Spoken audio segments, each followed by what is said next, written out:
A very happy new year, everyone, from the DooDoo Divas Smells Like Money podcast team. This special New Year's edition features highlights from some of our favorite episodes over the last year. We hope you enjoy this recap edition. How the extra air technology really got started and why. Sure. Going way back, I have a large mechanical background, and I used to be a certified mechanic, and then I got into real estate and real estate development and general contracting. So I have a strong kind of mechanical construction base. And then in about 2008, I semi-retired and got rid of all that stuff, mainly because of the economy. And I was doing I sat on the board at Tri-Area Sanitation, and I looked at this and I said, this might be interesting to get into. So I got into the wastewater system. And from there, I went to Red Rocks Community College in their water quality management degree. I was an operator at a couple facilities, and in 3.5 years, I was able to get my AAA status of water, wastewater, and industrial wastewater.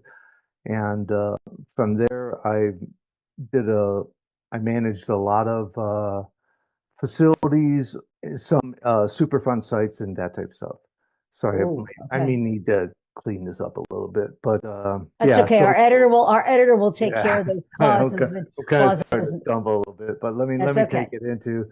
So in 2018, I worked for an aeration company, and when I was doing construction installs there, I thought of this product that I thought would be really good for wastewater, mainly for lagoons, because I kept seeing my fellow operators and friends going out on these flat bottom boats with old life jackets that were people handed down or gave them or whatever, and they would float out to these surface aerators and try to unclog them from rags and propellers falling off, or they had to be maintenanced and greased. And I said, there's got to be a better way to do. So 2019-ish, mid COVID, I was laid off, and I said, you know what? I have a pond in my backyard, and it's about 8 feet in depth. And I said, I'm gonna explore this. So in the meantime, I was learning SolidWorks and became certified in SolidWorks. And so I started putting things together, and something that I thought was going to be so easy to do. I was like, boy, I can't believe nobody ever did this because it's so simple. Well, it wasn't simple. It actually took me on about a 3-year journey on a lot of failures to get it to where I had 100% repeatability. And what I mean by that is this system is designed to float from the shore to the desired location, either in the basin, lagoon, or wherever you're going to apply this product. And then it sinks uh, to the floor, and then you apply air to it, and it basically bubbles. And when you want to move it, you literally, from the same blower structure, you inflate the pod, and it floats to the top, and you move it over in a matter of minutes. So when I started this, I thought it was going to be easy. It flipped over. It did all kinds of crazy stuff. It was out of balance. So I would go back to the drawing board, and eventually I figured out all the little nuances to get it to do it 100% of the time. And so now I'm excited because now I can go out there and in good conscience market this product to uh, whoever needs it, basically. It's really works out really well for long-term application for lagoons or smaller wastewater systems in in these smaller communities, 3, 4, 500 houses. So with that said, we've been having really good luck with it. Our water quality is there. It puts out about 200 SCFM per aeration pod. It's very simple to deploy. It's very operator friendly. You can The only maintenance requirement on this system once you get it installed is to change the air filter. And the air filter is basically onshore. Takes 5 minutes to do it. You open up a can, you blow it off with the air from the blower as the blower is running, you put it back and you're done. And yeah, it's an exciting, it's a cool system. The operators love it because it's literally almost hands off and just does its thing. So yeah, there's a whole bunch of good attributes on it, and I can go through a list, but it might make this really long. I want to hear your words of wisdom. How do we attack this problem beneath our streets that we just can't kick the can down the road anymore? Well, certainly. And I think one of the things that, you have to recognize when you're looking at underground infrastructure, our water, our sewer systems, is that they're hidden.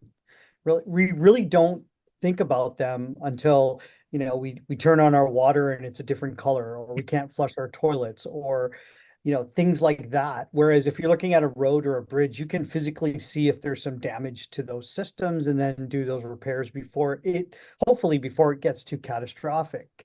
With water and sewer systems and our other infrastructure utilities, I mean, they're underground. They're hidden.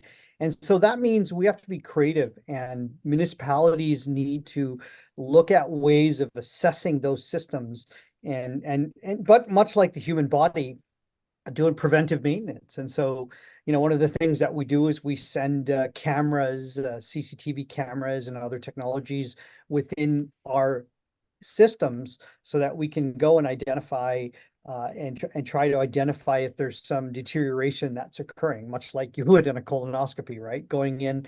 And then we have smart people that look at that data and try to analyze and figure out, what would be the best remedy? What's the solution to addressing that? And sometimes we leave it for a bit, or we address it right away, depending on the severity of the deterioration. And I think, the funding gap between what's available, in funding to what needs to be spent, it just gets, larger and larger every year. And so that's where the creativity has to be done. And so municipality needs to look at this and say, I have this much money in my yearly capital expenditure budget, and I need to spend that wisely. And what really hurts that is when you have a catastrophe or an unexpected break of one of those lines, because now you have to take money from that capital improvement budget to address the emergency repair that has to be done, which obviously is going to be a lot more expensive than a planned repair. Right. So, you alluded to the fact of the importance to kind of stave off those emergencies coming up. Emergencies are going to happen, they are. But to help maybe mitigate the severity or the frequency or the number of them, it all comes down to having a good, as you said, an asset management plan. And so, as someone that works in this construction management arena, what are some of the key elements that these utilities or these cities need to have in place as part of that plan in order to, as you were saying, stretch that dollar as much as they possibly can? Well, we all know that, in like a human body, preventive maintenance is the most important, right? And likewise, it's no different. It's doing that maintenance, those yearly maintenance activities in the system, don't allowing those systems to get to that point where they're going to break. And so we want to extend the life of those systems. And by doing that maintenance, you can certainly go a long way in doing that. And that's where having that asset management system to really truly understand within your community or your jurisdiction, what are the conditions as best as you can of those pipes. And, we do a lot of things where we do predictive models where we'll predict deterioration. And when we get to that stage where we have to do some sort of remedy to kind of extend the life of that pipe. And so looking at that, and then, when we decide that we have to do something, looking at innovative technologies, and that's where trenchless technologies come into place. I mean, we have a family of methods of technologies that can be utilized to install new water and sewer lines and other utilities, and also to rehabilitate those systems as well. And really the key with trenchless technologies is minimal disruption to surface. We call them no dig technologies, but really, they're less dig. So that's what we're doing. We're not digging as much into the road. We're making very small incisions in most places to be repairs or. As we think about, you live down in the valley in the Phoenix metro area, and we've all seen over the last 10 years, how that whole metro area, construction wise, it's just literally exploded. Yeah, absolutely. I mean, it's putting a lot of tax on the systems, right? Where, we built these, for example, a water line or a sewer line, that these lines are 50, 60, 70 Right. plus years old. And they weren't all these buildings around, there were houses. And now you're building these subdivisions and you're trying to feed off those lines. So we have to upsize them, make them bigger so they can handle more of the capacity of the urban growth that's happening. And it's not just Phoenix, it's all over the world. Right.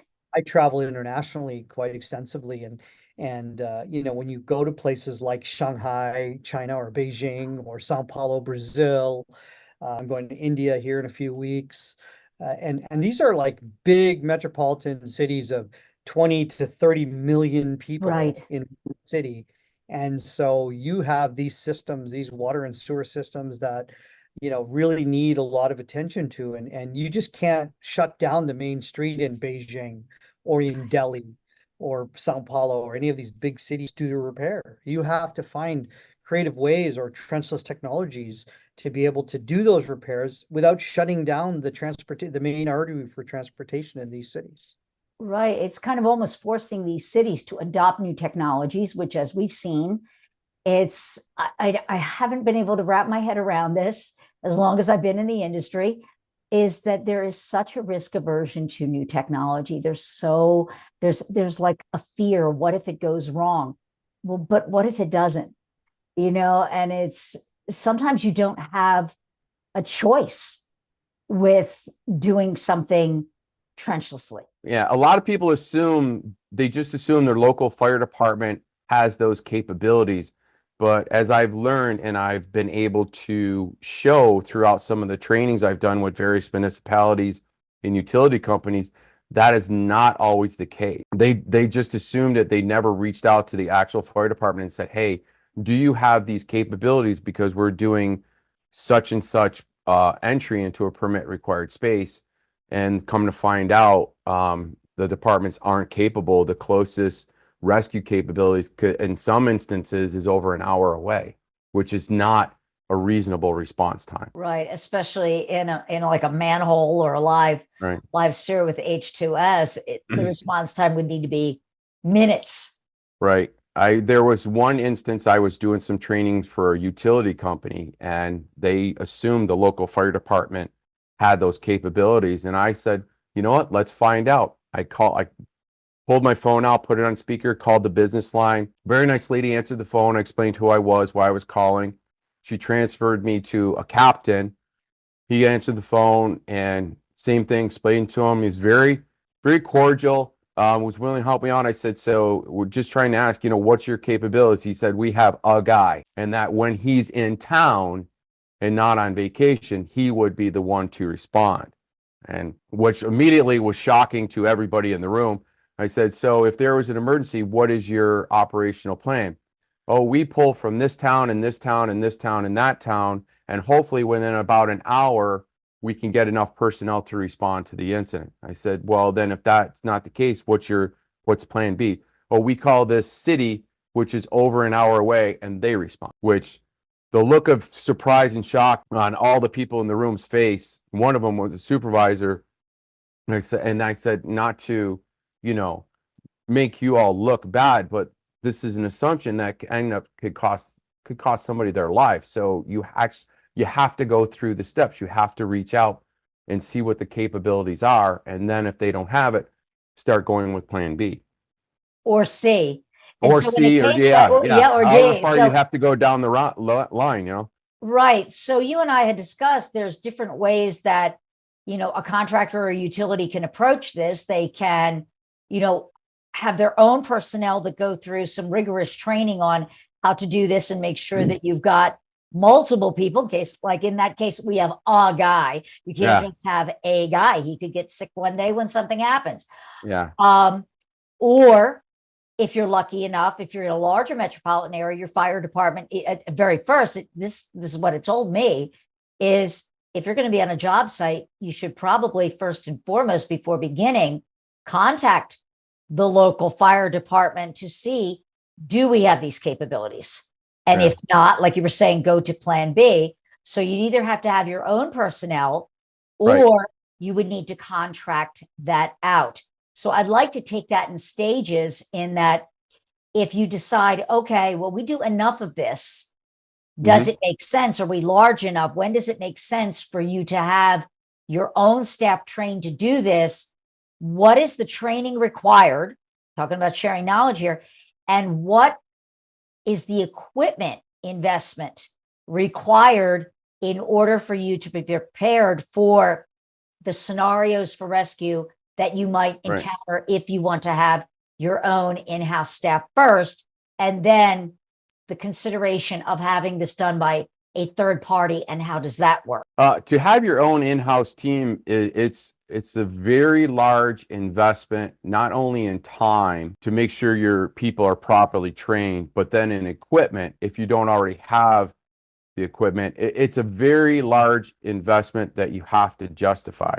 And what I always tell people is identify your spaces first, your permit required spaces.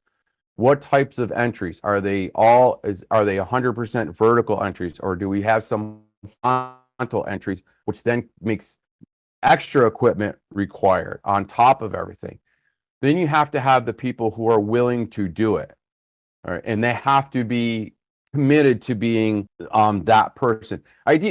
An entry rescue is the last thing we want to do.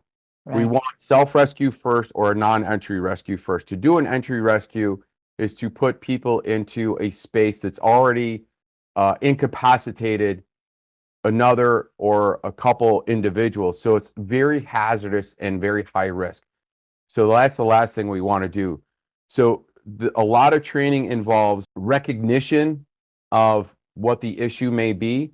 Is it an issue with the space, the atmosphere, or is it a medical issue that has nothing to do with the space? It maybe has to do with the individual. So there's a lot of that training involved. And then it's practice to become proficient at every single aspect of rescue work.